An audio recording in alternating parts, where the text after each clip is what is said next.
Oil circuit breaker વિશે સંક્ષિપ્તમાં માહિતી અથવા તો એનું બ્રીફ ઇન્ટ્રોડક્શન જે આપણે સંક્ષિપ્ત પરિચય આપો તો કે ઓઇલ સર્કિટ બ્રેકરમાં ઇન્સ્યુલેટિંગ ઓઇલનો આપણે ઉપયોગ ક્વિન્ચિંગ મીડિયમ તરીકે કરીએ છીએ કે જે આર્કને ઓલવવામાં મદદ કરે છે.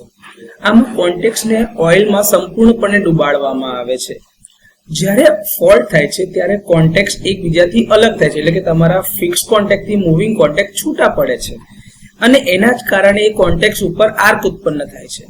આર્કની ગરમીના કારણે ઓઇલનું વિઘટન થાય છે અને મુખ્યત્વે હાઇડ્રોજન ગેસ ખૂબ જ મોટી માત્રામાં ઉત્પન્ન થાય છે. આ ગેસનું જે પ્રમાણ છે એ વિઘટિત ઓઇલ કરતાં લગભગ 1000 ગણું છે અને એ હલકો પણ હોય. તેથી આર્કની આસપાસનો હાઇડ્રોજન ગેસ આર્ક ઉત્પન્ન એટલે કે આર્કની જે પ્રોડક્ટ બને છે કે જેના લીધે આર્ક તમારો દેખાય છે, જે ફેલાય છે, એને કોન્ટેક્સથી અલગ કરે છે, તો દૂર કરે છે. આર્ક આમાં બે પ્રક્રિયાઓ દ્વારા ઓલવાય છે અથવા તો શમન થાય છે. પહેલા તો કે હાઇડ્રોજનની હીટ કન્ડક્ટિવિટી ઘણી વધારે છે, એટલે આર્કને જલ્દી ઠંડો કરે છે અને માધ્યમનું ડીઆયનીકરણ ઝડપી બનાવે છે. હવે બીજું કે જ્યારે હાઇડ્રોજન ગેસ છે એના કારણે ટર્બ્યુલન્સ ઉત્પન્ન થાય છે, એટલે કે આજુબાજુમાં કોન્ટેક્સની આજુબાજુમાં ઝડપથી ફેલાય છે. તેથી ઓઇલ કોન્ટેક્સ વચ્ચેની જગ્યામાં ઝડપથી ફેલાય છે અને આર્ક પ્રોડક્ટ જે છે એ કોન્ટેક્સથી દૂર થાય છે.